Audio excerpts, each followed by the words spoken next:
Dans un message récent sur le réseau social Truth Social, le président américain, Donald Trump, a exprimé de vives critiques à l'égard du président russe, Vladimir Poutine, en raison des récentes attaques à la roquette contre des cibles civiles en Ukraine.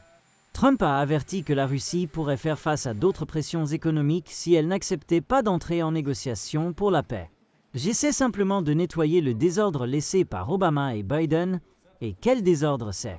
Cependant, il n'y a aucune justification pour ce que Poutine a fait ces jours-ci en lançant des roquettes sur des zones civiles, des villes et des localités. Je commence à penser qu'il ne veut peut-être pas arrêter la guerre, mais qu'il me trompe simplement, et qu'il faut agir différemment à son égard par des mesures bancaires ou des sanctions secondaires. Beaucoup de gens sont tués, a déclaré Trump. Cette déclaration intervient après que les forces russes ont mené des attaques intensives avec des roquettes et des drones en Ukraine, où 12 civils ont perdu la vie et plus de 80 autres ont été blessés.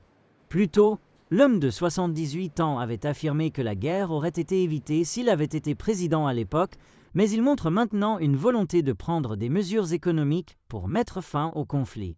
Bien que le leader américain ait été critiqué auparavant pour sa proximité supposée avec Poutine, sa dernière rhétorique suggère un changement d'approche.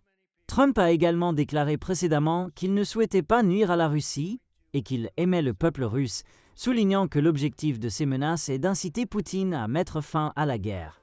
D'autre part, Trump a rencontré aujourd'hui au Vatican le président ukrainien Volodymyr Zelensky, où ce dernier a déclaré que la rencontre s'était très bien déroulée.